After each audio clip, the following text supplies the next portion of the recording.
और कुछ जो मीडिया जो एंटी मोदी है वो लोग इस तरीके के प्रकरण पेश करते हैं। वो किसी ने नहीं दिखाया कि पीछे जब सज्जादा नशीन चादर लेकर आए तो नरेंद्र भाई मोदी ने उसको चूमा और माथे से लगाया और उस चादर को पहना, वो किसी ने क्यों नहीं दिखाया। एक टोपी नहीं पहनी तो सिर्फ वो दिखा दिया। ये इतने मुसलमान खड़े हैं, इनसे कहिए तिलक लगा लें, भाई साहब लगा लेंगे तिलक, पूछिए आप इनसे। अरे हर आदमी अपने मजहब की बात करता है, अपनी मजहब को मानता है, अपनी विचारधारा को मानता है। ज़रूरी थोड़ा ना कि उसमें मैं तिलक लगा लूँ अगर मैं मुसलमान हूँ तो, या मैं अगर हिंदू टोपी पहनेगा तभी वो मुसलमान का खैर ख्वाह है। जो लोग विपक्ष को आईना दिखा रहे हैं और ये बता रहे हैं तुम्हारी औकात क्या है, जिस तरीके के कर्म ये सो कॉल्ड इंडिया का जो अलायंस बना है वो लोग कर रहे हैं, उनकी जो पोल खोलते हैं तो उनसे तो इनको नाराज़ होना ही है। अब उनको क्या कहेंगे ये?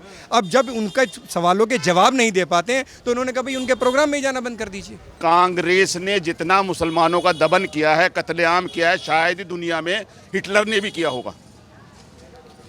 मुरादाबाद कांड, ईदगाह में पढ़ते हुए गोली चलवाई। ये अपने आप में शायद सुनने में कुछ लोगों को विचित्र नजर आए, लेकिन ये सच है।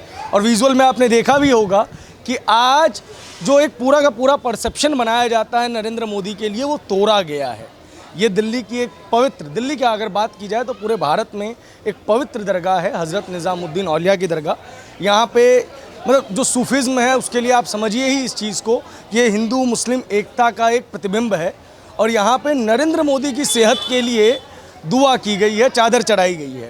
तो एक चीज़ स्पष्ट है कि दुआ या शुभकामनाएं या किसी के लिए इबादत तब की जाती है जब आदमी पसंद हो।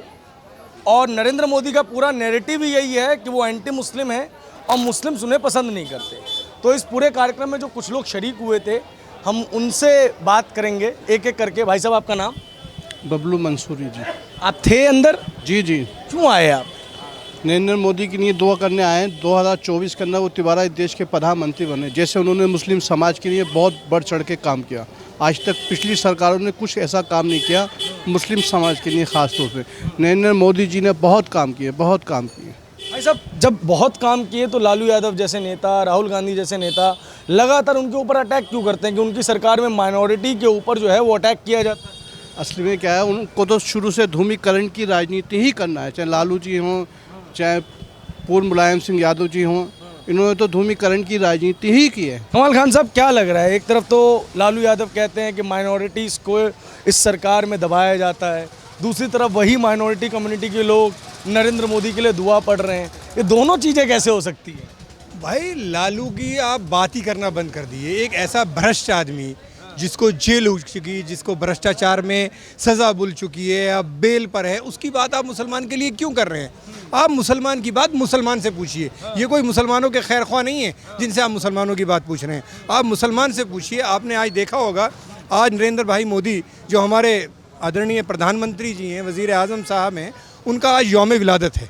तो उस यौम विलादत पे आज कई हज़ार मुसलमान हज़रत निज़ामुद्दीन औलिया दरगाह आए, उन्होंने चादर पोशी करी और नरेंद्र भाई मोदी के लिए दुआएं की। आप उनसे पूछिए ना, उनके दिल में नरेंद्र मोदी क्या इज्जत रखते हैं। आप लालू प्रसाद की बात क्यों? आप तो थे उस पूरे के पूरे कार्यक्रम में, क्या इज्जत रखते हैं नरेंद्र मोदी आपके? देखिए, नरेंद्र भाई मोदी एक वो इंसान है जो कभी अपीजमेंट की पॉलिसी नहीं अपनाते हैं, कभी तुष्टीकरण की राजनीति नहीं करते हैं। वो इंसान जो सिर्फ और सिर्फ पॉलिटिकली लोगों को यूज़ नहीं करते हैं, बल्कि सिर्फ और सिर्फ लोगों को उनका विकास हो, जैसे उन्होंने नारा दिया, सबका साथ, सबका विकास, सबका विश्वास, सबका प्रयास, उसको लेकर चलते हैं।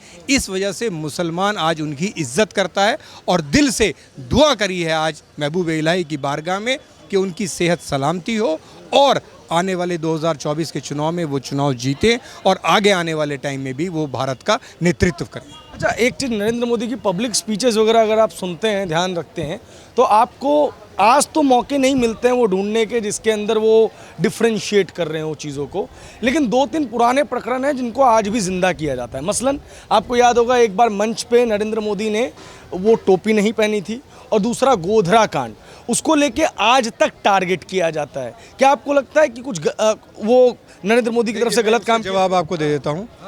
टोपी पहनना मुसलमान के लिए फ़र्ज़ नहीं है। जब हज मुक़द्दस में जाते हैं, काबतुल्लाह में हम जाते हैं और हज करते हैं, तो वहाँ कोई मुसलमान टोपी नहीं पहनता है।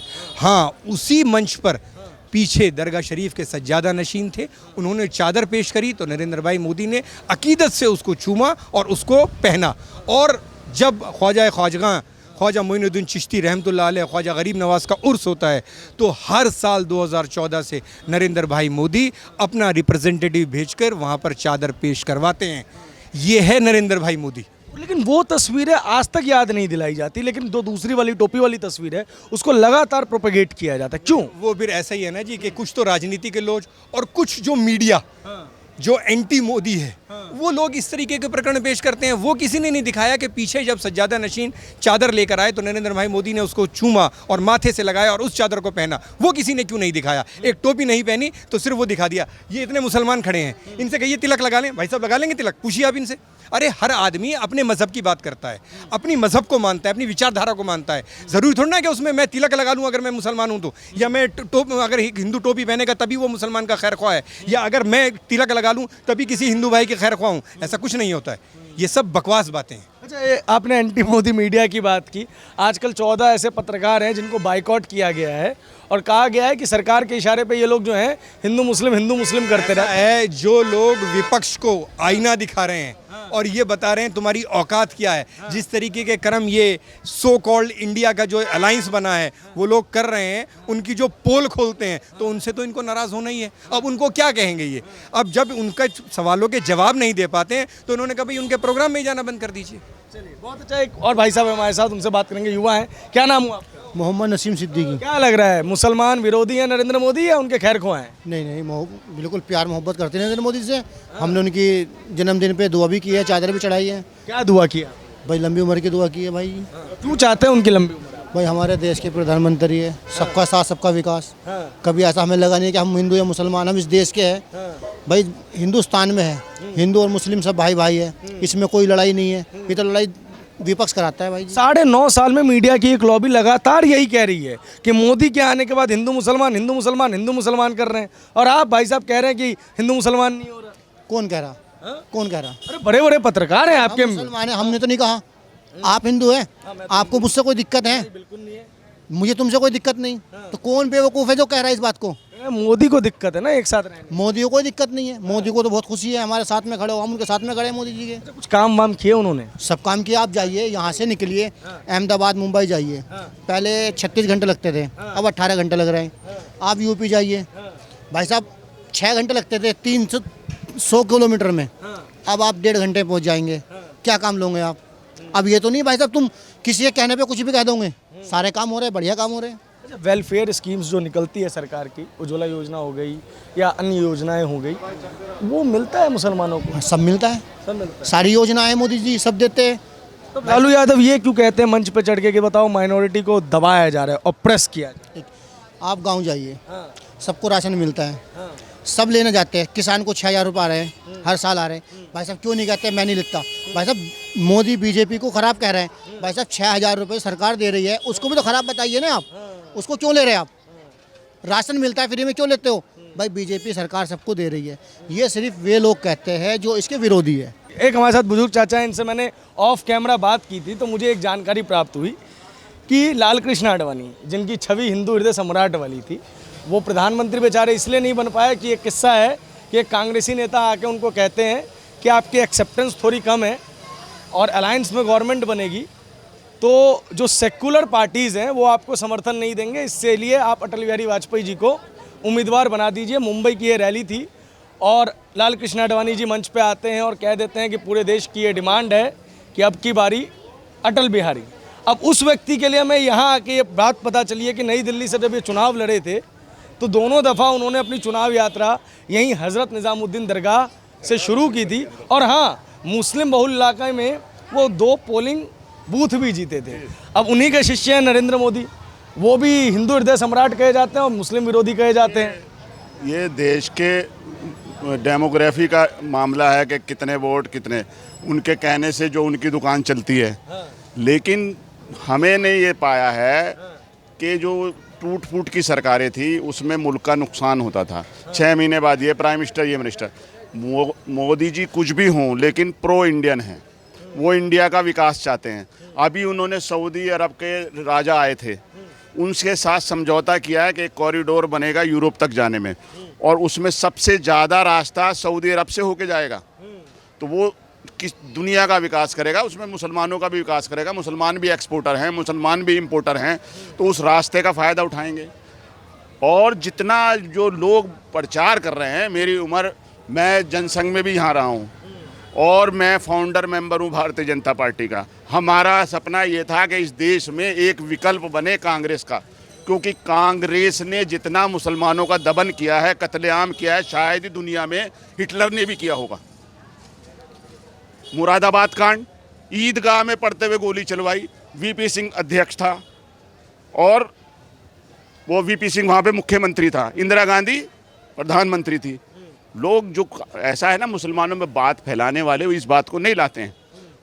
मेरठ मलियाना में जवान जवान बच्चों को उठा के ले जाकर गाड़ी में ले जाके मुरादनगर की नहर में गोली डाल डाल के मार दी।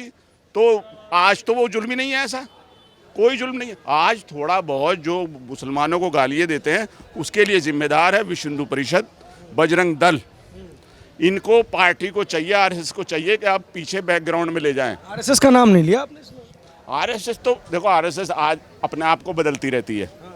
आरएसएस बदलती रहती है। आरएसएस ने उसका आरएसएस का ये काम नहीं है, वो बदलते रहते हैं। उन्होंने कई बार भागवत जी के बयान आए कि हम ऐसे मुसलमानों के फेवर में, तो हम तो चाहते हैं जब इस देश में हम माइनॉरिटी हैं तो हमें दोनों पार्टियों से बात रखनी चाहिए। भारतीय जनता पार्टी से भी हमें कोई इतराज़ नहीं है।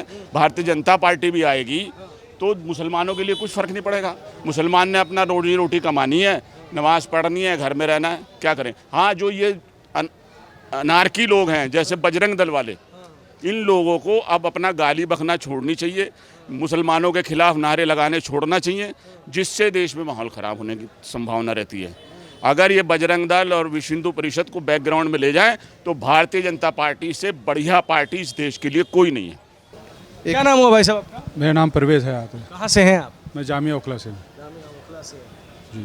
क्या लग रहा है कि ये जो आज पूरा का पूरा आपने देखा होगा कि लोग आए, उन्होंने चादर चढ़ाई नरेंद्र मोदी के लिए, क्यों किया ये सब? हम भी चादर में शामिल थे नरेंद्र मोदी जी के लिए।